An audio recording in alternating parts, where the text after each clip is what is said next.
Okay, nice. Do you hear me well? Yeah, perfect.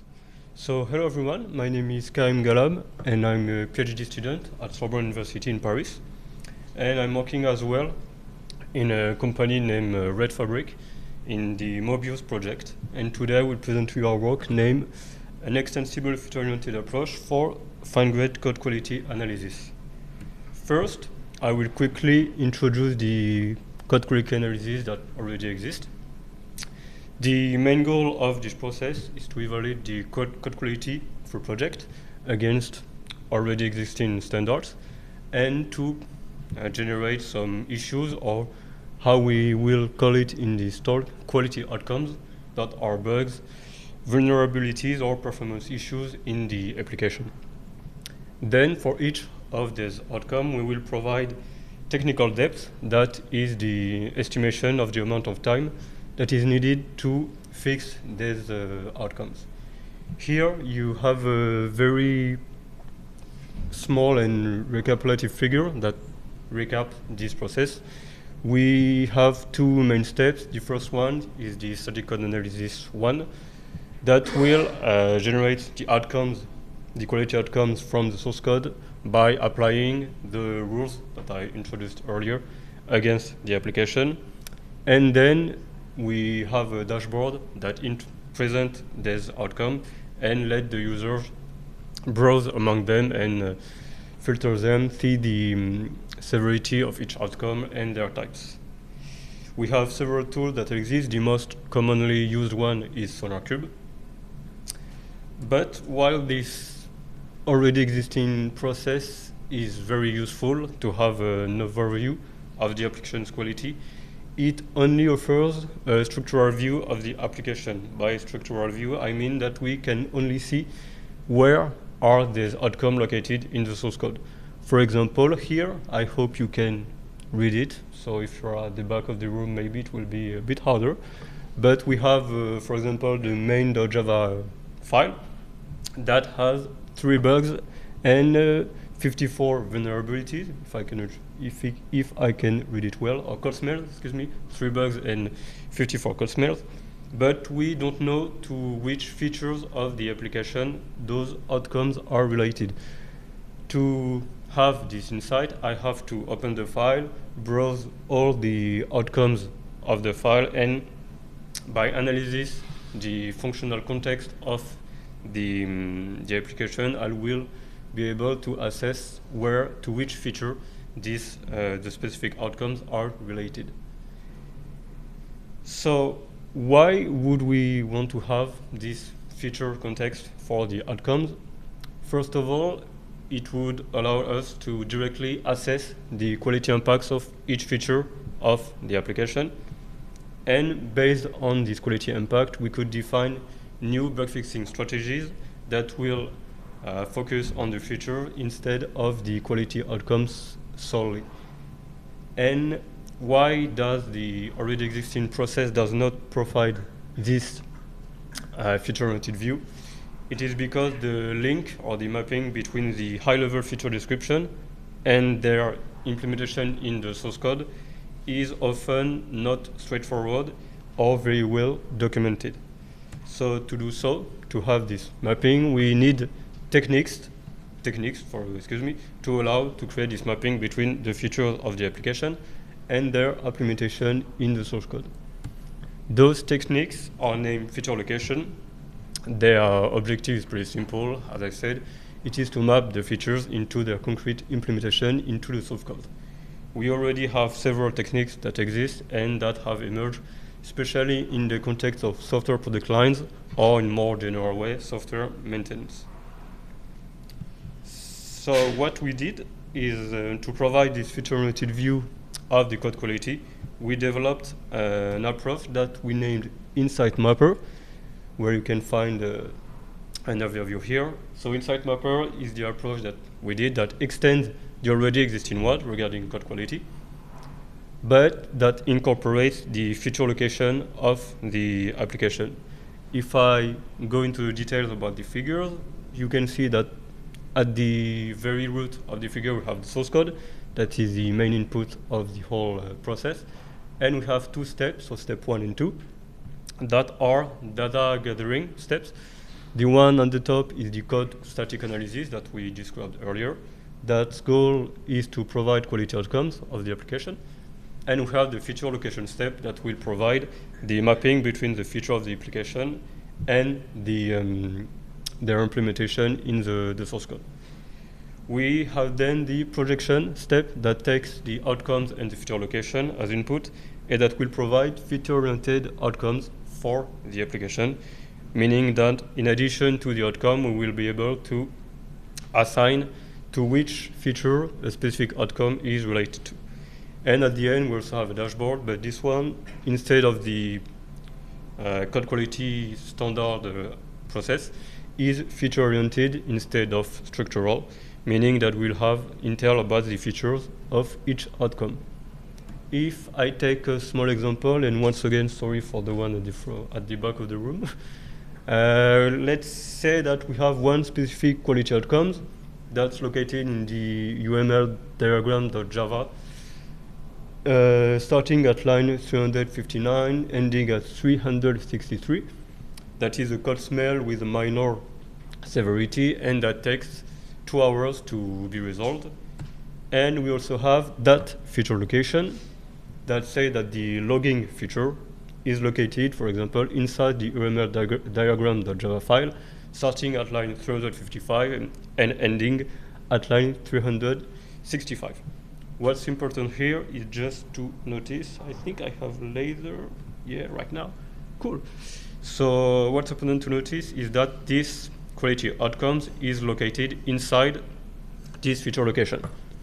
And if we apply the projection step, on this feature location and this outcome, we will end up with this feature-oriented quality outcome that say that the outcome at the top is associated with the logging feature here. You can see the information before that are exactly the same as the outcome we had as input. So before going a little bit deeper about the validation process of InsightMapper, I want to quickly talk about the realization of the application that we made. We had to choose the tools that we will use to provide the quality outcomes and the feature location. So for quality outcome, we chose SonarQube. Why we chose it? Because it is, I think, the most well-known in this context. It is used mostly in academic and industrial works. And as feature location, we choose Mobioos Forge, It is a tool that we implemented in the research and development division of the startup I am working with. It is a free Visual Studio Code extension that allows the mapping of the features into their implementation. If I take very quickly that figure of the InsightMapper once again, and I simply add the tool, we can see that SonarQube is responsible for step 1, whereas Mobioos Forge, you can see the orange icon here, is responsible for step 2. Now, to validate InsightMapper, we applied this process on 2 use cases. The first one is Argo UML. It is a 400,000 line of code in Java that allows the user to make graphical UML diagram, and it is a well-known application in the software product line industry. The other use case study, that we chose is eShop on containers. It is an open source microservices-based application developed by Microsoft. Microsoft has developed this application in order to show good design and practice of .NET microservices. It simply emulates the functionality of an eShop application, and regarding its size, it's 130,000 lines of code using C# Razor and Angular, so several frameworks and languages. Now, what are the results that we got? First here, it's a general view of Argo UML. You can see on the each row represents a specific feature of the application. The first 7 ones, so from class to deployment, are specific UML diagrams that can be made by using the application. And cognitive support here So is a feature that helps the user into making viable diagrams, to improve the diagrams or fix any issues that can be in the diagram. And we have logging here. It's a very simple task that will simply trace the execution of the application. So what can we take from this overall result?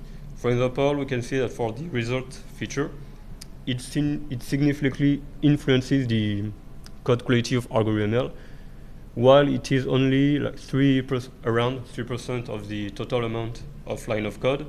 It represents 12% of the quality outcomes that has been detected, and those 12% of quality outcomes, also take 12% of the technical depth in hours.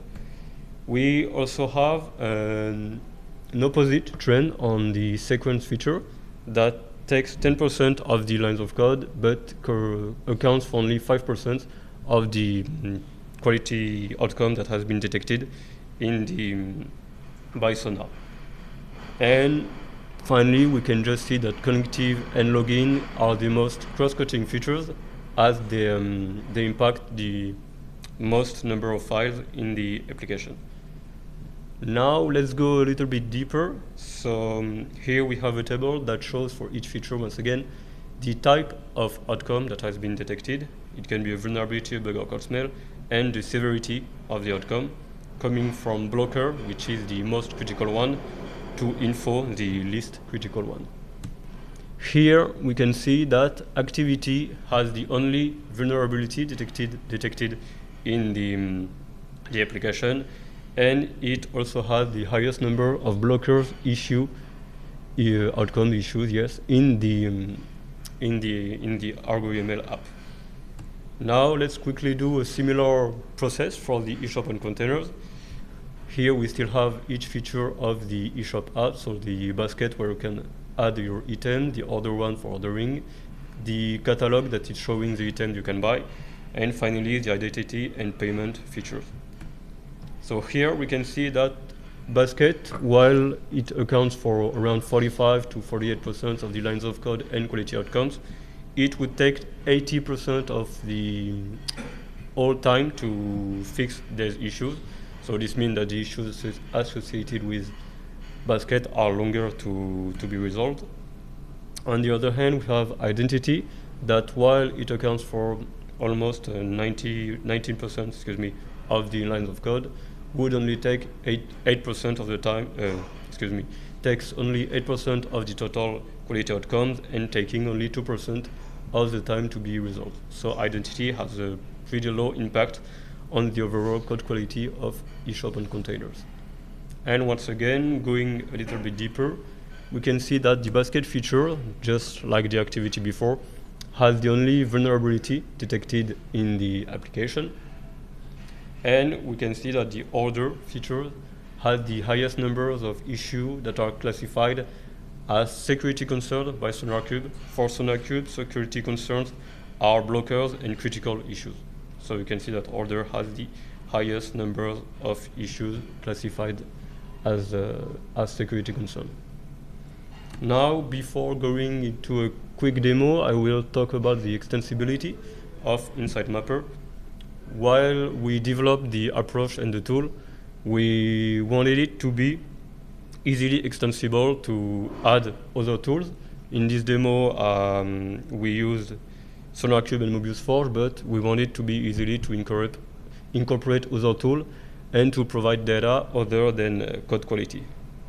The extensibility is made possible by the formalness of its data that is described in the paper and in the demo. I will quickly show you for the feature location and the quality outcomes how this format is defined.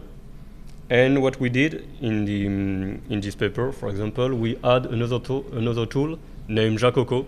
Jacoco is a Java tool that computes the test coverage of the application. So in the demo, you will be able to see the test coverage by feature of the ArgoML application. And how did we add the Jacoco tool? Once again, I have my overview of InsightMapper. We simply switched SonarQube by Jacoco, and it was OK. So now let's see a quick demo. So I hope I'll be able to show you the video on the, excuse me, on the operation. So left or right? It was right. Okay. I double clicked and I spoiled you, excuse me. Okay, so this is the homepage of InsightMapper. It only shows the project that has already been analyzed. Here we only have Argo UML. If I click here, I can get some, first of all, the key metrics about the application, and just over that, I have some filters that I can apply on the dashboard. We have first two charts here that show the quality types by feature and quality severity by feature as well. Here we can see, for example, if I take the connective support feature, it has overall the highest number of issues first, and it has the, for example, its number of minor feature outcomes, excuse me, is to 772. Lower to that, we have the technical depth by feature. So connective support, once again, is the top one, as it is the largest feature in terms of line of code. And I'm going a little bit quickly here. Here we have two pie charts that show the distribution on the left of lines of code for each feature, and on the right of quality outcomes. What's interesting here, we can take once again the example of login. So login is that gray feature on the chart. You can see it is a pretty small portion regarding the numbers of lines of code, but if we look at its importance regarding the distribution of qualities, it takes a much bigger impact on the application. And finally, the test coverage part that I quickly introduced using Jacoco. So it allows us to see how is the test coverage of each feature. Here we can quickly see that it looks pretty much the same for each feature. So, and also it could be increased a little bit. I simply adjust the data here. It's like a classical dashboard, so nothing too fancy here. What we can do as well is browse the qualities into the source code for the feature of the application. So we have here on the left all the outcomes that are grouped by features. I will pick the outcomes of the class features. So if I open the diagram factory.java file, we can see that it has two outcomes here. So here we have several outcomes that are associated with several features. In our approach, we use color, like colors overlay, to highlight that one specific code fragment is associated to one specific feature. You can see that the class is the green one. We can see, I cannot read it, it's use case, I think, yeah, is the bluish one, and so on and so forth. So that way we can quickly see to which feature is associated which issues, and if I go to the create diagram method, we also have an issue in this part. Quickly, we can also show group the outcomes by tab, but it's not very important here. So now I will add another project, so the eShop on containers application. To do so, I said earlier that we had our CSV file that has a specific format. Here on the application, we have a description of this format, and I will show you an example of this file in a minute. So what do I need to give? Simply, I need to give the feature location data and the quality outcomes, as well as the source code to show the browsing part. So here is an example of the feature location. It's a pretty simple format. We have an ID, the name of the associated feature, as well as the color. The color is optional, but it allows us to show that specific colors on the diagram and on the browsing part. And we have intel about the location of each feature in the source code. If we look at the quality outcomes file, it's pretty similar. We have intel about the specific of the outcome and its location into the source code. That's what allows us to process to our projection step. So I quickly give this to file. I also have to give the code to have the browsing. Now I'll go to once again to the home page. The shop on containers application is being analyzed. It's okay, we can open it. And once it's open, we have our dashboard once again that is working for this specific application. So that's it for the demo. Yeah, nice. So now that we managed to have, excuse me. Yeah, now it's working. Now that we managed to have our projection about the features and some intel about the associated features to each outcome, what does this enable us to do? So it enables us to, let's say, imagine or create alternative strategy to fix the outcomes of the application. Here we will propose two.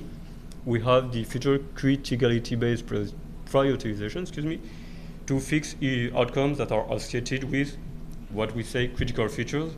By critical features, we mean features that are very important in a specific application, like for example, cognitive support has an impact on all the diagrams of the application. So we could say that cognitive support is very important for the application, or that require high security standard, just like payment and identity, because they manage sensitive data. And we can also think about prioritization that is based on the quality of each feature. This would mean that we have to fix the feature based on their negative impact on the application. Here, the features that have the most negative impact on the application are activity, basket, and order, from what we saw on the table earlier. So what are the next steps for InsightMapper? First, we have to validate the approach on more applications with different software architectures. We also want to add more tools to InsightMapper in order to have different insight on the applications. And we also want, of course, to expand the approach to additional type of analysis, just like sustainability, security, eco code, etc. And that's it for my presentation.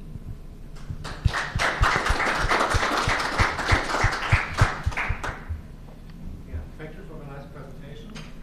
Any questions?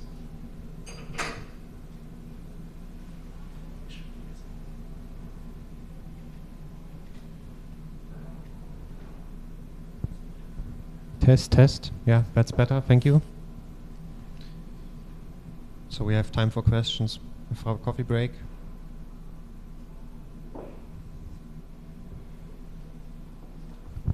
Yeah, thanks for your talk and also for the great demo. It's nice to see the tool in action. I was wondering, do you have a one-to-one mapping between features and code smells?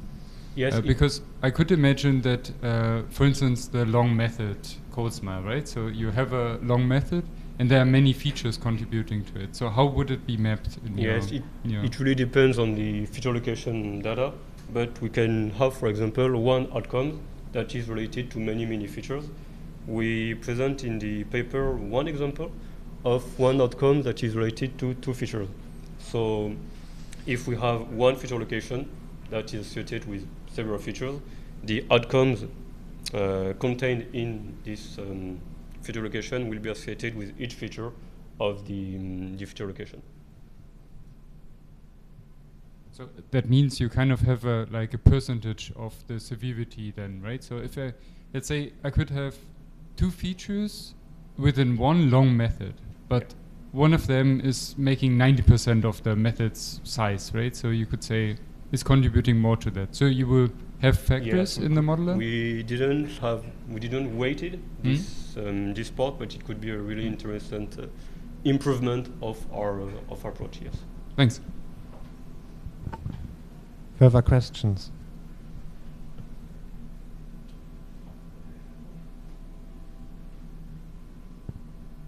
Thank you for your presentation. It's a very interesting work. So I wonder, does it can it outperform, like for example, we do the code quality analysis on a feature-oriented programming language instead of just combine the feature location technology with quality analysis on a general language?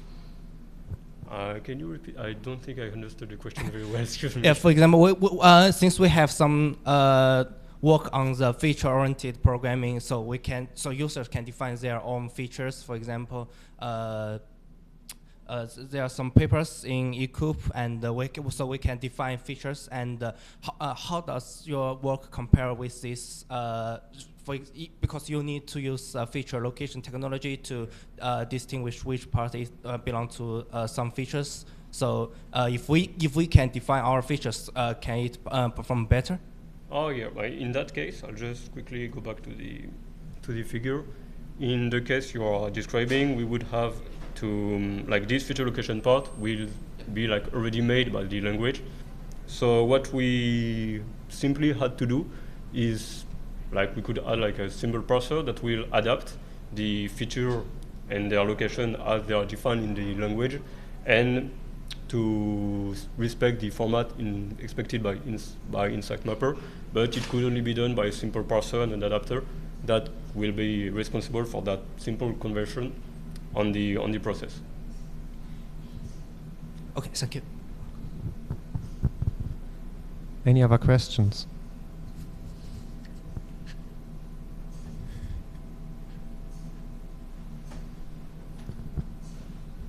So in your demo, you've shown that the features have a different size, and also they have a different severity in terms of smells.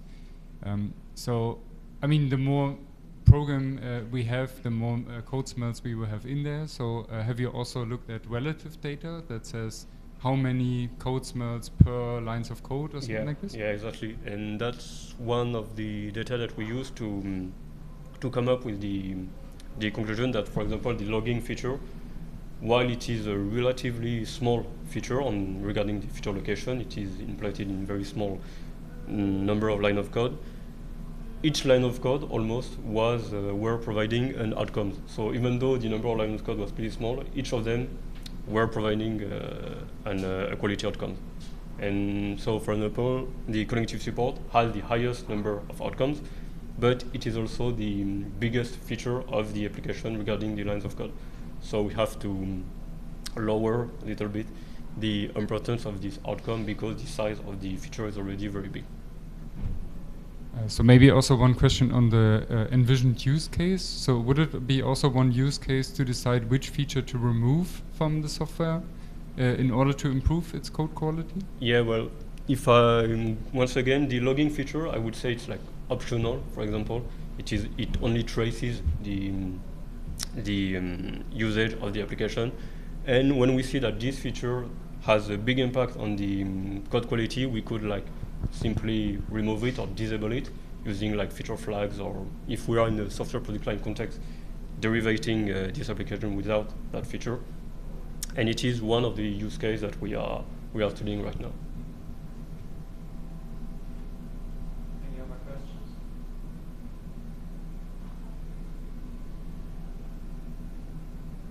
So then I also have a question. As you mentioned, there's many methods for feature location, right? And many methods are not exhaustive, so they can't really find a feature of every single line of code, but maybe of, let's say, 50%. Can you still work with that, like incomplete data? Yes, so we use Mobioos Forge. As I said, it is the tool we are developing, and it is a semi-automatic approach where we provide small glimpses of the feature location, and the tool will provide us to the references of this feature location that we will be able to expand step after step to have a global view of the feature location. So we use this semi-automatic approach because, as you said, the fully automatic one would produce maybe 50%, which is already very good, 50% when it's an automatic one. But we wanted to have I would say 90.99% of the whole feature location. Any other questions?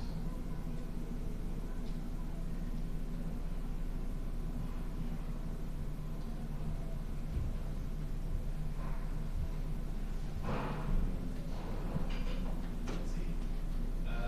So the first analysis was on a Java project, and the second analysis was on a C++ React project, right? It was Java and .NET technologies plus Angular on the second one. So how do you support these different technologies? if I say it, I will be fired. So I'm sorry. I cannot fully answer that question. So I will have to keep my job. But once I leave, we could talk.